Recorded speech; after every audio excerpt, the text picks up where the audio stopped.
Hello friends, welcome to my YouTube channel let's learn with Shraddha. I hope आप लोगों का preparation बहुत अच्छा चल रहा होगा। आपके टेट एग्ज़ाम को लेकर कई बच्चे सीटेट देने वाले हैं और बिहार टेट भी बहुत जल्दी होने वाला है और सुपर टेट वगैरह का भी नोटिफिकेशन आ रहा है। तो आइए हम स्टार्ट करते हैं आज लेव वाइगोस्की के बारे में। हमारे लेव वाइगोस्की एक सामाजिक सांस्कृतिक परिप्रेक्ष्य थे, सोशल कल्चरल अप्रोच इन्होंने दिया था। ये हमारे रशियन साइकोलॉजिस्ट थे, एक रूसी मनोवैज्ञानिक थे। यह एक सामाजिक रचनावादी थे जो सोशल कंस्ट्रक्टिविस्ट थे। ये हमारे वाइगोस्की जी थे। इन्होंने एससीएल के बारे में दिया है। एससीएल का फुल फॉर्म है हमारा सोसाइटी, कल्चर और लैंग्वेज। अगर आपने इन 3 चीज़ों को जान लिया तो आप वाइगोस्की से जितने भी रिलेटेड क्वेश्चंस आएंगे आप वो बहुत अच्छे से सॉल्व कर लेंगे, क्योंकि जहाँ पे भी ये 3 वर्ड आ जाएंगे आप समझ लीजिएगा कि ये थ्योरी या ये क्वेश्चन हमारा वाइगोस्की से रिलेटेड है। सामाजिक सृजनात्मक का जनक थे ये फादर ऑफ सोशल कंस्ट्रक्टिविस्ट थे। बच्चों द्वारा ज्ञान का सृजन किया जाता है। इन्होंने बताया था कि जो बच्चे हैं वो अपना ज्ञान खुद बनाते हैं। वाइगोस्की के अनुसार किसी भी बच्चे का विकास सामाजिक परिस्थिति में ही संभव है। इनका ये मानना था कि जो बच्चे हैं ये अपना विकास कैसे करते हैं, सामाजिक परिस्थिति में रहकर करते हैं, ग्रुप में रहकर, सोशली, नेबरी, पीयर, इनके थ्रू बच्चों का विकास होता है। बच्चों का संज्ञानात्मक विकास सामूहिक प्रक्रिया द्वारा संभव हो पाता है। देखिए, ग्रुप लर्निंग की बात इन्होंने की थी, सोशली, ग्रुप के थ्रू, ये सारी बातें हमारे वाइगोस्की ने की थी। ये पॉइंट याद रखिएगा। जब भी बात ग्रुप की आती है या लैंग्वेज की या कल्चर की, ये सारी चीज़ें हमारे वाइगोस्की ने दी थी। इन्होंने एज को कोई फैक्टर नहीं बताया था और ना ही कोई बायोलॉजिकल टर्म दी थी कि ये बॉय है, गर्ल है, जीन्स रिलेटेड, ये सारी चीज़ों की इन्होंने आलोचना की थी। इस चीज़ को इन्होंने रिजेक्ट कर दिया था कि अगर लड़की है तो ये वो चीज़ नहीं कर पाएगी, या अगर ये लड़का है तो, या एज में कम है तो। इन्होंने इस सब चीज़ों की आलोचना की थी। बच्चे सामाजिक अतः क्रिया द्वारा ही सीखते हैं। देखिए, बच्चे सोशल इंटरेक्शन से ही सीखते हैं, ये बात सही है।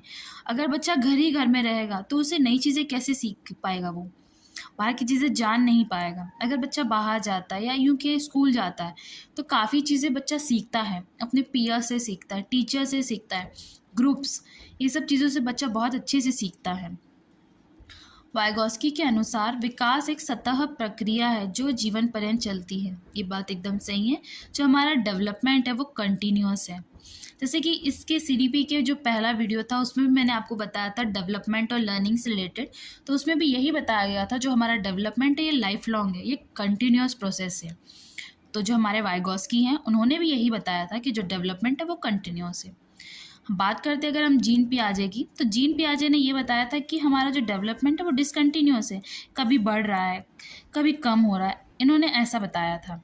और जो हमारे वाइगोस्की उन्होंने बताया था कंटिन्यूअस है, एक सीरीज में ही चला जा रहा है। विकास एक सामाजिक प्रक्रिया है।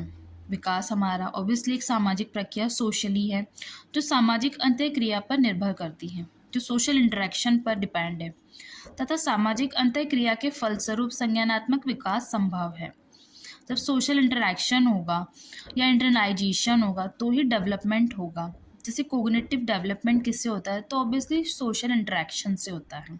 बच्चा सीखेगा कैसे, संज्ञानात्मक चीज़ें सीखेगा कैसे, तो वो हमारा सोशल इंटरेक्शन से ही सीखेगा। बात करते हैं हम एसएलसी की या एससीएल की, तो सोशल इंटरेक्शन जो है हमारा ग्रुप में होता है। ध्यान दीजिएगा, एससीएल में सोशल इंटरेक्शन हमारा ग्रुप में है। कल्चर, जो हमारा कल्चर है या सांस्कृतिक चीज़ें होती है, हमारी जो संस्कृति है वो हमारा कल्चर है। और जो हमारा लैंग्वेज है, आपको बता दें कोग्निटिव डेवलपमेंट का जो टूल है वो हमारा लैंग्वेज ही है। जो हमारे वाइगोस्की हैं उन्होंने बताया था कि बच्चा जो है लर्निंग अगर सीख जाता है या लैंग्वेज सीख जाता है तो उसका डेवलपमेंट बहुत अच्छे से होता है। जैसे कि अगर आपकी लर्निंग बहुत अच्छी होगी ना, तो आपके कई बिहेवियर चेंजेस होंगे, आप में कई सारी परिवर्तन आएंगे, क्योंकि आप अच्छी चीज़ें सीख रहे हो तो आप में अच्छे बदलाव आएंगे। तो ये सारी चीज़ें हमारी लर्निंग से आती है। और लर्निंग किस चीज़ से आती है, तो इसका बेसिक है हमारा लैंग्वेज। तो जो हमारा लैंग्वेज है वो बेसिक टूल है हमारे कोग्निटिव डेवलपमेंट के लिए। और बाकी के ये दोनों टूल उसी के अंदर आएंगे। अगर आपकी लैंग्वेज ही अच्छी ना होगी तो आपका सोशल इंटरेक्शन भी नहीं होगा, ना आपकी कल्चर अच्छी होगी। वाइगॉस्की का मानना है कि भाषा का विकास सामाजिक अंतःक्रिया से होता है। देखिए, भाषा का विकास भी हमारा सामाजिक अंतःक्रिया से ही होता है। भाषा व्यक्ति के लिए सबसे बड़ा यंत्र है, जैसे कि मैंने आपको बताया बेसिक टूल है हमारा। इसके द्वारा हम एक दूसरे के साथ बातचीत कर पाते हैं, वह ज्ञान का सृजन करते हैं।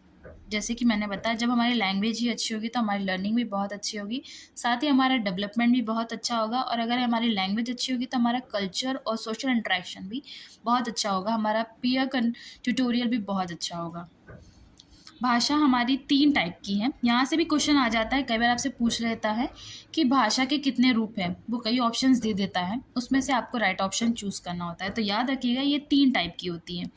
फर्स्ट है हमारी सोशल स्पीच, या जिसको हम सामाजिक वाक्य बोलते हैं। यह हमारे 2 साल तक होती है। जब बच्चा बात करना सीखता है, मम्मी मम्मी, पापा, भाई बहन, दीदी, ये सब चीज़ें, ये हमारी सोशल स्पीच है, जब बच्चा बात करने लगता है। सेकेंड है हमारी प्राइवेट स्पीच या निज वाक, ये हमारी 3 साल तक होती है। जैसे बच्चा ना खुद से बोलता है, कोई भी चीज़ों को बार बार बोलता है, कोई उसके आसपास रहे नहीं रहे, इस चीज़ पे ध्यान दीजिएगा। जो सोशल स्पीच है उसमें बच्चा दूसरों से बात करता है, और जो प्राइवेट स्पीच है इसमें बच्चा खुद से बात करता है, अपने आप में ही बड़बड़ाता है। इसका ये मतलब नहीं है कि बच्चा पागल है, लेकिन वो खुद को पहचानता है, खुद को एक्सप्लोर करता है, बातें करता है, कई चीज़ें सीखता है। जैसे कई बार होता है, कई एग्जांपल्स देते हैं कि बच्चों को अगर आप कुछ टॉय दे दो तो वो कैसे डॉल से बात करती है, जैसे वो उसमें भी जान हो, लेकिन उसे ये चीज़ें नहीं पता होती कि वो एक नॉन लिविंग थिंग है, पर वो फिर भी उससे बात करती है, जिससे वो कई चीज़ें सीखती है, बोलना सीखती है, इंटरैक्ट करना सीखती हैं। तो ये हमारी होती है प्राइवेट स्पीच, जो कि सेल्फ रेगुलेशन या खुद को डायरेक्शन देती है कि हाँ चलो मैं अब खाना बनाती हूँ या मैं ये करती हूँ। ये सारी चीज़ें क्या है, ये सेल्फ रेगुलेशन है, खुद को डायरेक्शन देना होता है। इको सेंट्रिक भी हम इसको बोलते हैं। इसका थर्ड जो पार्ट है वो है साइलेंट या इनर स्पीच। जैसे होता है ना, अब ये होती है हमारी 7+ वर्ष के ऊपर, 7 साल के ऊपर, ये खुद से बात करते हैं लेकिन मन ही मन, मतलब आवाज़ नहीं होती है इसमें। जैसे हम कुछ चीज़ याद करते हैं तो क्या करते हैं, खुद में रिवाइज करते हैं। ये नहीं है कि सबको बोल बोल के बताते हो। एग्ज़ाम देने जाते हो आप लोग तो क्या करते हो, खुद क्वेश्चन को रीड करते हो, मन से रीड करते हो। ये नहीं कि ज़ोर ज़ोर से चिल्लाने लगते हो, ऐसे में तो एग्जामिनर ही भगा दे हमें। हम खुद से उस चीज़ को रीड करते हैं, समझते हैं कि वो क्या कहना चाह रहा है, उसके क्या ऑप्शंस है। तो ये सारी क्या है, ये सारी हमारी साइलेंट इनर स्पीच है, मौन आंतरिक वाक्य है ये हमारा। तो ये रहे हमारे भाषा के 3 रूप। इसे आप याद रखिएगा, इनका एज भी याद रखिएगा, क्योंकि इससे क्वेश्चंस बहुत जल्दी और बहुत डायरेक्टली आते हैं। अब हम कुछ इंपॉर्टेंट टर्म्स के बारे में बात करते हैं। जो हमारा जेपीडी है वो क्या है, जोन ऑफ प्रॉक्सिमल डेवलपमेंट। ये संभावित विकास क्षेत्र जो होता है हमारा, उसको बोलते हैं हम जोन ऑफ प्रॉक्सिमल डेवलपमेंट। बात करते हैं एमकेओ की, जिसको हम बोलते हैं more knowledgeable others, mostly experts में देखा जाता है। जैसे कि बात करते हैं, अगर हम सीटेट पढ़ रहे हैं या सीडीपी पढ़ रहे हैं तो ऑब्वियसली हम कुछ लोग बिगिनियर्स हैं इसके अंदर, इसमें काफ़ी एक्सपर्ट्स लोग हो गए, जैसे हमारी हिमांशी मैम हो गई, हमारे कुछ ऐसे और टीचर्स हैं, इन्हें सीडीपी बहुत अच्छे से पता है, इनका साइकोलॉजी बहुत अच्छा है, तो ये हमारे एक्सपर्ट्स हैं।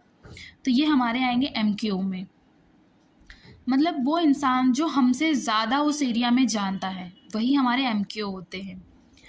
अब आती है बात स्कैफोल्डिंग की। तो स्कैफोल्डिंग वो है कि जैसे अगर एक एग्जांपल देते हैं आपको सिंपल सा, जो छोटे बच्चे होते हैं उन्हें हम साइकिल चलाना सिखाते हैं, तो साइकिल जब उसको चलाना सिखाते हैं तो उसे चलानी तो आती नहीं है, हम थोड़ी सी हेल्प करते हैं, उसको पुश करते हैं तो बच्चा साइकिल चलाने लगता है। और फिर देखता है कि पीछे से तो कोई धक्का दे ही नहीं रहा है, तो ये क्या, वो देखता है कि कोई धक्का तो दे ही नहीं रहा है, पर वो साइकिल चलाने लगता है, उसे थोड़ा थोड़ा साइकिलिंग आने लगती है, तो वो क्या हुआ, हमारी स्कैफोल्डिंग हुई। सिर्फ एग्जांपल ले लीजिए, एक कोई स्टूडेंट है, वो खुद से पढ़ता है तो उसके 40% आ जाते हैं, वो सिर्फ पास हो जाता है। अगर उसे एक टीचर उसको हेल्प करता है, वो सारी चीज़ें उसकी जितने डाउट्स हो क्लियर करने में, वो बच्चा 40 से 70% ले आता है। तो उसका मतलब क्या, इसके बीच का जो डिफरेंस है 40% से 70% का जो वो सफ़र तय करता है वो हमारा स्कैफोल्डिंग है। एक छोटी सी टेम्पररी हेल्प प्रोवाइड कराना स्टूडेंट्स को या किसी बच्चे को, वो हमारे स्कैफोल्डिंग कहलाती है। जैसे इसे हम अस्थायी मदद या मचान कहते हैं। जैसे कुछ चीज़ों का हिंट देना, उस चीज़ के लिए उसको एक्सप्लेन करना, वो हमारी स्कैफोल्डिंग होती है। अब देखिए, जैसे ये ए है, ये अगर हम एक बच्चा है समझिए, इसको हम इसके परसेंट आते हैं, जैसे मैंने आपको बताया 30% आते हैं। अब अगर इसे किसी टीचर की या किसी उस टाइप का हेल्प मिल जाता है, थोड़ी सी स्कैफोल्डिंग मिल जाती है, तो ये बच्चा 70% पे जाता है। यहाँ से बच्चा उतना ही पढ़ सकता है जितना उसे आता है, उतनी ही चीज़ें समझ सकता है। अब जेपीडी लाइन में अगर आता है तो ये थोड़ा सा सपोर्ट से उसे और भी चीज़ें जानने लगता है। ऐसी कई चीज़ें जो अगर उसे हेल्प से या स्कैफोल्डिंग से या मचान द्वारा मिलती है तो वो और थोड़ी चीज़ें जानने लगता है। अगर इसी में अगर एमक्यू प्रोवाइड करा देते तो बच्चे को और भी चीज़ें जानने लगता है, उस बच्चे को काफ़ी चीज़ें समझ आने लगती है। वो 30 से लेके यूँ माना जाए तो 90% तक का सफ़र तय कर लेता है। तो ये सारी चीज़ें आती है हमारी जेपीडी, स्कैफोल्डिंग एंड एमक्यू में। तो आपको बता दें, ZPD is the difference between what a child can do और विदाउट अ सपोर्ट। देखिए, जेपीडी वही है कि बच्चा खुद से क्या कर सकता है और एक टेम्पररी हेल्प के थ्रू क्या कर सकता है। देखिए, जिस दायरे में किसी की मदद से बच्चे का संभावित विकास होता है, समझ रहे हैं, उसी को हम जेपीडी कहते हैं। किसी की हेल्प से, मचान द्वारा टेम्पररी हेल्प प्रोवाइड कराना, ये हमारा जेपीडी है।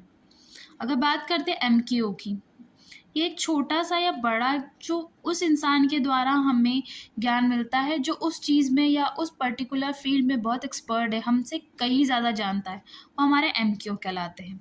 और जो हमारी स्कैफोल्डिंग है वो शैक्षणिक मदद है, एक छोटी सी टेम्पररी हेल्प होती है। आगे हम देखते हैं सम मोर टर्म्स के बारे में। तो जो हमारे पियाजे जी वाइगॉस्की जी, उन्होंने 5 टर्म्स और ऐसी दी हुई हैं। देखिए, फर्स्ट है कोलैबोरेटिव प्रोजेक्ट, सेकंड है cooperative learning, third one is reciprocal learning, fourth is pure tutorial, fifth is assistive learning. अब बात करते हैं, देखिए कोलैबोरेटिव और कोऑपरेटिव दोनों वर्ड मिलते जुलते हैं, आपस में मिलते जुलते हैं, लेकिन कोलैबोरेटिव क्या है, साथ में, मतलब काफ़ी लोगों के साथ में अगर आप कोई चीज़ को जैसे प्रोजेक्ट्स हो गया, ये सब चीज़ें आप साथ में करते हैं तो हमारी कोलैबोरेटिव होती है। अब कोऑपरेटिव बोलेंगे तो ये सहयोग मिलता है, हमें हेल्प मिलती है, ये हमें कोऑपरेटिव लर्निंग में आता है।